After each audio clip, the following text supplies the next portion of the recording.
You know what I'm saying? I just wanted to be recognized. You know what? I'm gonna tell you this. I served in the legislature, right? And I served for 8 years. And Pete Rollins, who was a delegate here, was my mentor. And so I come to Baltimore a lot. And do you know I did not recognize that there are two different Baltimores until I actually started running for governor and talking to people. I'm thinking it's just one city. Because just think where we come from. We come from the Washington area. So whether it's Montgomery County or Prince George's County, we're used to DC. Right. And so we're used to, there are different parts of the District of Columbia, but it's all one city. It's not segregated like a Chicago back in the 70s and 2000s. I come to Baltimore when I ran for governor and started touring around. I was like, oh snap! There are two different sides of this city. Yes, it's crazy. And if you don't realize that, you're thinking you're making policies for the entire city, but you're not. And so one of the reasons that we're here today and where we're spending our time is to see the other Baltimore city. Right. Not the one they talk about or they don't show you in Annapolis, but the one that we need to see if we're going to actually deal with these problems. Something that I'm proud that we did was, even without knowing this, we supported building the Red Line in Baltimore City. Because what we understand is that if you can't get back and forth to job centers, then it doesn't matter if you create jobs in a place. Even with that being said, it's way easier to get around over west than it is over east. That doesn't make any freaking sense. Right. I mean, it's way easier, like 100% easier to get around over west than it is over east. Okay, I got a question for you. You're a governor, or you're on our team. Right. You're advising us. We want you on the team. What would you do first? Oh my God. First, in Baltimore, we gotta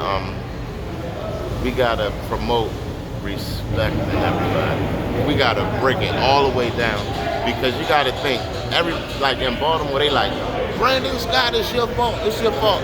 First of all, you got counselors and probation officers that really know the criminals. So if you like a probation officer and your criminal or your client didn't report this week, it's not Brandon Scott's fault more than, hold up, why didn't your client report this week? You know what I'm saying? Right. Now we got to check that out. These are the people that kind of really know the criminals. Brandon Scott don't really know the criminals. So now you got your probation officers, your counselors that really, family counselors, like, hold up, well, what's going on? Well, he been acting strange, you know. Well, Brian, come here, I've been, so now, but guess what? Even before that, we gotta hold we gotta hold these families responsible. You hear me?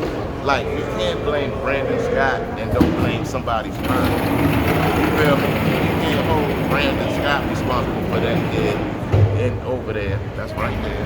But you can't hold Brandon Scott responsible for him, besides not holding his father or mother or grandmother or aunt or uncle. You know what I'm saying? So we gotta get all the way back to zero and start building respect. And guess what? Guess who could do it? This is weird, but Lamar Jackson.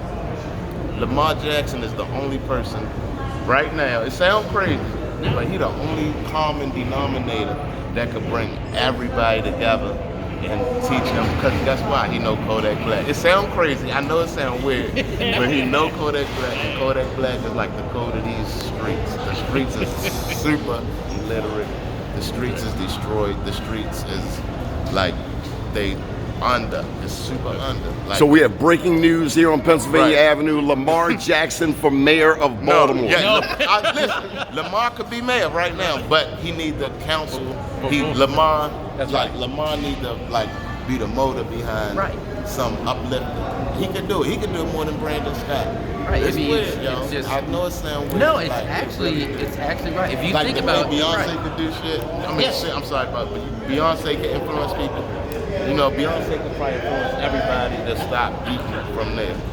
You know what I'm saying? She could probably influence everybody else. Stop eating that. I think we need to sign him up and see what race we can get him in. The deadline's not till Friday, right? That's right. We're still talking. You seriously? Hey, love you, man. Thank you. Thank you. Keep us at DMGlobal.com. The news before the news, where we uncover the truth.